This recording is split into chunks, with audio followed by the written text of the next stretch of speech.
La saison des déclarations de revenus a commencé, on en a largement parlé ici, sur Boursorama, avec maître Jérôme Barré. Mais voilà, il y a un impôt, donc là pour le coup on va vous parler de l'IFI, l'impôt sur la fortune immobilière, un impôt qui augmente sans vraiment le dire. Bonjour Laurent, Bonjour. ça va? Oui, j'entends mieux là. J'entendais pas très bien avant. Voilà, on vous entend bien. Journaliste au magazine Le Revenu. Donc c'est ça, hein, on nous parle de stabilisation des impôts, mais en fait c'est pas tout à fait ça. Sur Vous l'IFI, savez, en oui, tout cas parce sur que l'IFI. David, c'est le discours officiel. Hein. Le gouvernement a pour le moment assuré qu'il n'augmenterait pas la fiscalité tant qu'on n'est pas sorti de la crise. Donc on est plutôt dans un environnement de stabilisation des impôts. On comprend avec la crise sanitaire, ses conséquences économiques, la hausse du chômage, défaillance d'entreprises, la baisse des revenus d'activité dans de nombreux secteurs.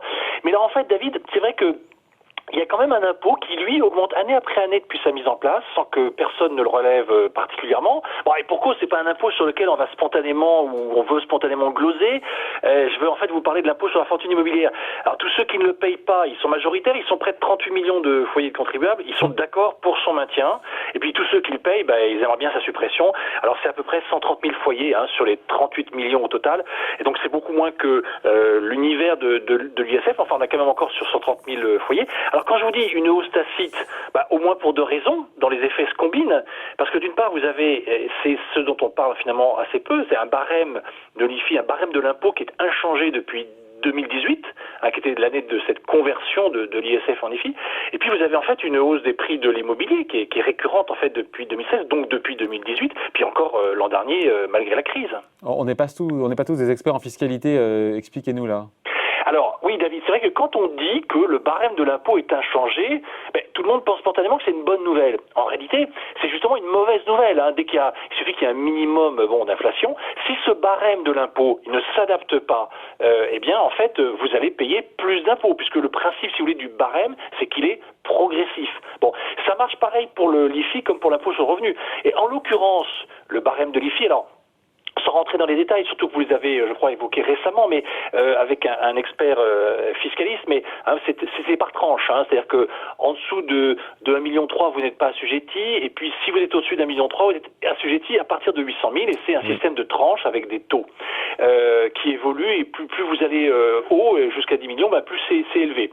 Et puis après, ça bouge plus. Alors, en l'occurrence, ce barème de l'IFI, il a été pris en 2018, en fait, on ne s'est pas trop cassé la tête, on a pris simplement le tableau qui était celui de l'ISF 2017, puis on n'a rien changé. Alors déjà, comme celui de l'ISF 2007, il n'avait pas changé depuis 2013, ça veut dire qu'au passage, il y a eu toutes les mises à jour annuelles qui n'ont jamais été faites, que le contribuable s'est repris. Alors que, c'est quand même surprenant, puisque le barème de l'impôt sur le revenu, lui, a priori, il est revu chaque année dans la loi de finances, puisqu'on essaie de tenir compte de l'évolution de l'environnement économique. Ça ne veut pas dire qu'on le fait forcément tous les ans, mais enfin, au moins, il est revu. Et alors, vous savez comme moi, David, que les prix de l'immobilier ancien, entre-temps, eux, ils ont remonté. Mais c'est pas la faute du fisc si l'immobilier augmente. Comme l'IFI est assis uniquement sur les actifs immobiliers, ça paraît quand même curieux qu'on ne fasse pas évoluer cette grille par rapport à l'actif sous-jacent, si j'ose dire, à l'actif qu'on demande d'évaluer. En l'occurrence, en 2020, d'après les notaires et l'INSEE, le prix moyen des logements anciens, alors c'est le moyen, il a encore augmenté de 5,2% en 2020, malgré la crise. Et vous vous souvenez sans doute qu'en 2019, c'était plus 3,7%, et en 2018, plus 3,2. Or là, le barème, lui, comme il n'a pas bougé, concrètement, c'est mécanique. C'est-à-dire que l'IFI qui est dû par les contribuables concernés, il est en constante augmentation avec, bien sûr, il faut que je précise, c'est des gens qui n'ont pas vendu leurs biens sur la période, puisque là, c'est là où je suis peut-être un petit peu provocateur, mais en tout cas, bien sûr, je fais un raisonnement à périmètre constant. Je suppose que les gens dont je vous parle, les 130 000 foyers de contribuables, pour leur grande majorité, ils n'ont pas vendu leurs biens sur la période, parce que s'ils ont vendu, ils n'ont pas réinvesti dans l'immobilier, bien sûr, ça sort de l'assiette de l'IFI. Mais vous savez comme moi que l'essentiel du patrimoine des Français, il est dans l'immobilier, ils n'ont pas forcément envie de vendre pour échapper à l'IFI ou pour simplement prendre des plus-values. Donc, tout ça pour vous dire que la nouveauté de l'année 2021, finalement, David, c'est que le barème de l'IFI 2021, c'est le barème de 2013. Voilà. Donc, on peut dire que c'est une hausse déguisée. On n'a jamais fait une hausse déguisée d'impôts sans qu'on le dise, ce qui est quand même effectivement idéal. Ouais.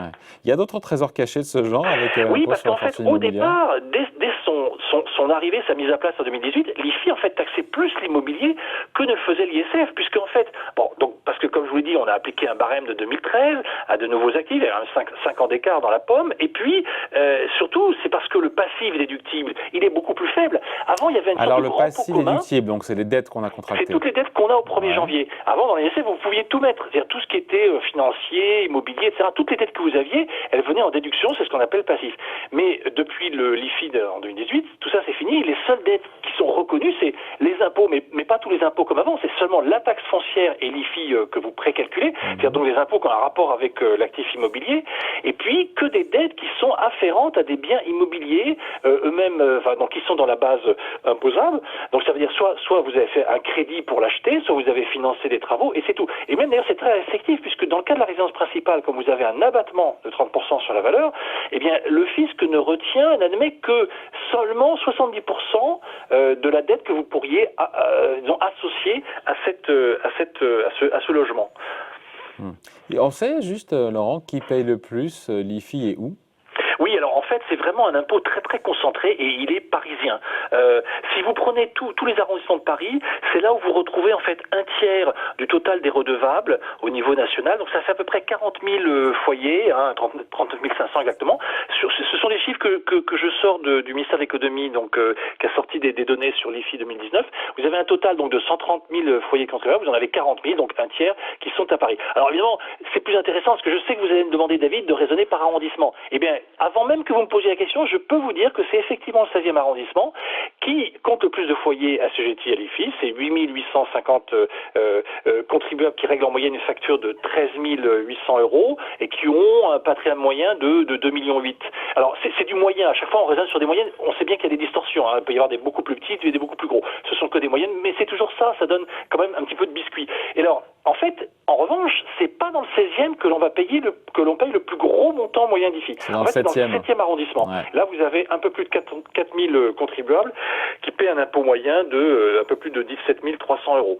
Alors, et en fait, vous qui aimez les destinations ensoleillées, David, en réalité, ce sont en fait les 612 résidents à Monaco qui payent le plus en moyenne, avec près de 24 000 € d'IFI moyen. Alors vous allez me dire, mais pourquoi Monaco? Parce qu'en fait, la règle de l'IFI vous suit partout. C'est-à-dire, si vous êtes fiscalement domicilié en France, tous vos actifs immobiliers en France et à l'étranger sont taxables. Enfin, sauf convention spécifique. Mais si vous êtes domicilié à l'étranger, mais que vous avez des biens immobiliers en France, mais ils entrent dans l'assiette de l'IFI.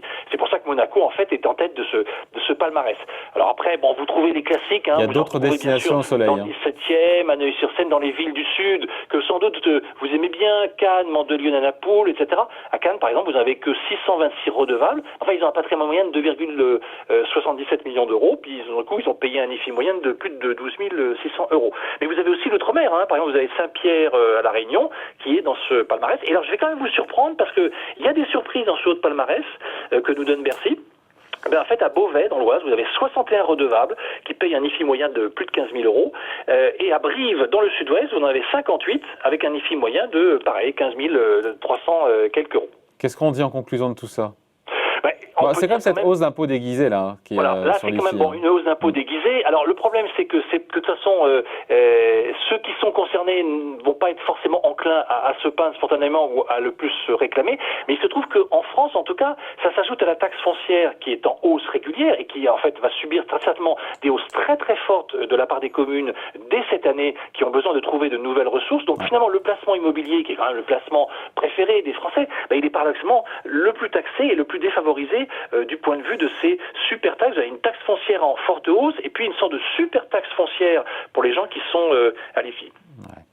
Bon, tout ça est à lire évidemment, j'imagine, cette semaine dans les deux. Qu'est-ce qu'il y a d'autre sinon? Oui, mais alors en fait, on revient cette semaine surtout sur la saison des assemblées générales. Elle a démarré, donc on redonne un petit peu le calendrier pour les grandes valeurs, les grandes sociétés cotées. Et puis, vous savez que ça va être la deuxième année consécutive où la plupart vont se tenir à huis clos.